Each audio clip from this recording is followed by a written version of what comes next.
মানকাছাৰৰ অসম গণ পৰিষদ দলৰ কাৰ্যালয়ত মন্ত্ৰী কেশৱ মহন্ত দলীয় কৰ্মকৰ্তাৰ উষ্ম আদৰণি অসমৰ ৰাজহ তথা বিজ্ঞান আৰু প্ৰযুক্তি মন্ত্ৰী তথা দক্ষিণ হালমৰা মানকাছাৰ জিলাৰ অভিভাৱক মন্ত্ৰী কেশৱ মহন্ত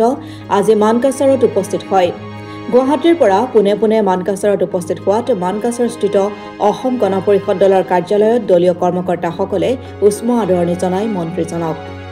মানকাছাৰৰ প্ৰাক্তন বিধায়ক তথা অসম গণ পৰিষদৰ কেন্দ্ৰীয় উপসভাপতি জাবেদ ইছলাম মানকাছাৰৰ বিধান পৰিষদৰ সভাপতি আমিনুল ইছলাম সহ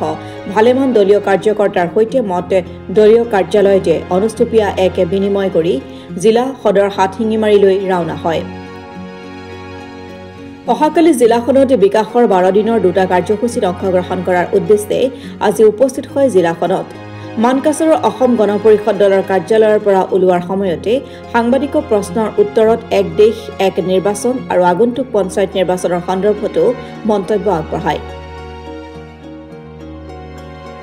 মুখ্য কাৰ্যালয়ত আজি সমালো ইয়াত আমাৰ দলীয় সতীৰ্থসকলৰ লগত কিছু আলোচনা বিলোচনা কৰিলো অহা পঞ্চায়ত নিৰ্বাচনৰ কাৰণে আৰু সকলোৱে জনাইছে পঞ্চায়ত নিৰ্বাচনৰ কাৰণে সকলো প্ৰস্তুতি আৰু সংগঠন সকলো কাম হৈছে আৰু আমি আশা কৰিছো যে অসম গণ পৰিষদ দলৰ ইয়াত আমাৰ প্ৰাক্তন বিধায়ক জাবেদ ইছলাম ডাঙৰীয়া আছে তেখেতৰ নেতৃত্বত আমাৰ জিলা সমষ্টিৰ নেতৃত্বত সমষ্টি সমিতিৰ নেতৃত্বত আমি যাতে ইয়াত অহা ভাল ৰিজাল্ট কৰিব পাৰোঁ তাৰ কাৰণে আমি প্ৰস্তুতি চলাইছো আৰু মই আজি ইয়ালৈ এইখন ডিষ্ট্ৰিক্টৰ গাৰ্জেন মিনিষ্টাৰ হিচাপে আহিছো গতিকে ইয়াত আমি সকলো বিভাগৰ লগত আলোচনা কৰিম অহা কাইলে আমি দুখন সভাত উপস্থিত থাকিম যাতে আমাৰ যি দুটা আঁচনি প্ৰত্যেক জিলাত দি থকা হৈছে আমাৰ শিক্ষা বিভাগৰ যিখিনি আঁচনি বানপানীৰ যিখিনি সাহায্যকে ধৰি এই দুখন সভা কাইলে ইয়াত অনুষ্ঠিত হ'ব আৰু মানকাছাৰ জিলাৰ বহু হাজাৰ হাজাৰ লোক উপকৃত হ'ব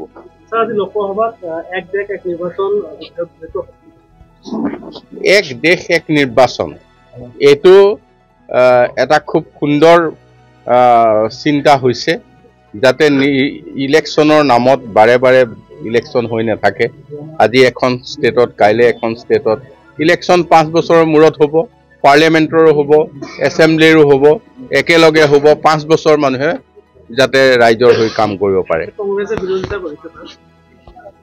কংগ্ৰেছেতো ইমাৰ্জেঞ্চি অনা কংগ্ৰেছে আৰু বিৰোধিতা কৰিব এইটো কৈ লাভ নাই